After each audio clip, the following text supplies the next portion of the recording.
ഇടുക്കി അഞ്ചാലിനു സമീപം ആമകണ്ടത്ത് 6 വയസ്സുകാരനെ ചുറ്റികൊണ്ട് തലക്കടിച്ചു കൊല്ലുകയും 14 വയസ്സുകാരിയെ പീഡിപ്പിക്കുകയും ചെയ്ത കേസിലെ പ്രതിക്ക് വധശിക്ഷ. 4 കേസുകളിൽ മരണം വരെയാണ് തടവ് വിധിച്ചിരിക്കുന്നത്. ആകെ 92 വർഷമാണ് തടവ് ശിക്ഷ. ഇടുക്കി ഫസ്റ്റ് ട്രാക്ക് കോടതിയുടേതാണ് വിധി. ആനച്ചാൽ ആമകണ്ടം സ്വദേശിയായ കുട്ടിയെയാണ് ബന്ധു കൊലപ്പെടുത്തിയത്. കുട്ടിയുടെ അമ്മയുടെ സഹോദരിയുടെ ഭർത്താവാണ് പ്രതി. കുട്ടിയുടെ അമ്മയെയും മുത്തശ്ശിയെയും ചുറ്റികൊണ്ട് തലക്കടിച്ച് കൊലപ്പെടുത്താൻ ശ്രമിക്കുകയായിരുന്നു. ഇതിനുശേഷമാണ് 14 വയസ്സുകാരിയായ സഹോദരിയെ ഏലത്തോട്ടത്തിൽ വെച്ച് ഇയാൾ പീഡിപ്പിക്കുന്നത്. പ്രതിക്ക് വധശിക്ഷ നൽകണമെന്ന് പ്രോസിക്യൂഷൻ ആവശ്യപ്പെട്ടിരുന്നു. 2021 ഒക്ടോബർ 2 രാത്രിയിലാണ് സംഭവം ഉണ്ടായത്. വെള്ളത്തൂവൽ പോലീസാണ് കേസിൽ കുറ്റപത്രം സമർപ്പിച്ചിരിക്കുന്നത്. പ്രതി ലക്ഷ്യമിട്ടിരുന്നത് കൂട്ട കൊലപാതകത്തിന് ആയിരുന്നു.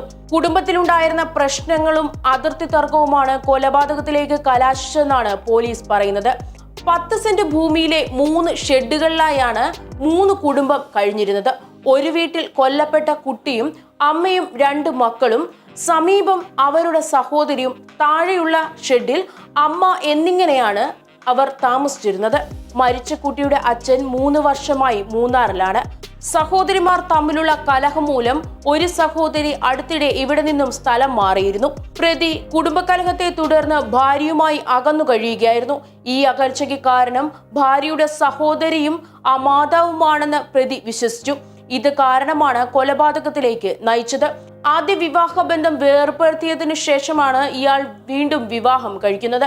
രണ്ടാമത്തെ വിവാഹബന്ധം പ്രശ്നങ്ങളിൽ കലാശിച്ചതോടെ പ്രതി ഏറെ അസ്വസ്ഥനായിരുന്നു. ഇതിനെ തുടർന്നാണ് കുടുംബജീവിതത്തിൽ തകരാൻ കാരണമായ എല്ലാവരെയും കൊലപ്പെടുത്താൻ ഇയാൾ തീരുമാനിക്കുന്നത്. അന്ന് പുലർച്ചെ 3 മണിയോടെ പ്രതി ഭാര്യയും സഹോദരിയുടെ വീട്ടിലെത്തി. വാക്കുതർക്കമുണ്ടായി. തർക്കത്തിനിടെ അവരെയും ഉറങ്ങിക്കിടന്നിരുന്ന മകനെയും പ്രതി ചുറ്റികൊണ്ട് തലക്കെടുക്കുകയായിരുന്നു. നിങ്ങളെ തീർത്തു വന്നാൽ മാത്രമേ ഭാര്യ സ്വീകരിക്കൂ എന്ന് ആക്രോശിച്ചുകൊണ്ടാണ് ഇയാൾ ആക്രമണം നടത്തിയിരുന്നത്. ഏലത്തോട്ടത്തിന് സമീപത്താണ് ഇവർ താമസിച്ചിരുന്നത്. ഇവിടെ നടപ്പാതയില്ല. പകൽ പോലും ഇവിടെ ആരും എത്താറില്ല. രക്ഷപ്പെട്ട കുട്ടി അയൽവാസികളെ വിവരം അറിയിച്ചപ്പോഴാണ് വിവരം പുറത്തറിഞ്ഞത്.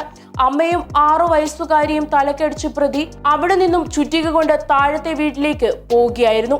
ഒരാളുടെ തലയിലും ദേഹത്തും മുഖത്തും ചുറ്റിക കൊണ്ട് അടിച്ചു. ബഹളം കേട്ട് പെൺകുട്ടി ഉണർന്നു. അവൾ ഉറക്കെ കരഞ്ഞു. ഇതോടെ പ്രതി കുട്ടിയെ വലിച്ചഴിച്ച് അടുത്ത വീട്ടിലെത്തിച്ച് രക്തത്തിൽ കുളിച്ചു കിടന്നവരെ കാണിച്ചു കൊടുത്തു. വീണ്ടും വലിച്ചഴിച്ച് വീടിന് താഴത്തെ വിജനമായ സ്ഥലത്തെത്തിച്ചു. സംഭവം പുറത്തു പറഞ്ഞാൽ കൊല്ലുമെന്ന് ഭീഷണിപ്പെടുത്തുകയും ചെയ്തു. ഇതിനിടെ പെൺകുട്ടി ഓടി രക്ഷപ്പെട്ടു. രാവിലെയാണ് പെൺകുട്ടി അയൽവാസിയെ വിവരം അറിയിച്ചത്. നാട്ടുകാരാണ് പരിക്കേറ്റ മൂവരെയും ആശുപത്രിയിൽ എത്തിച്ചത്.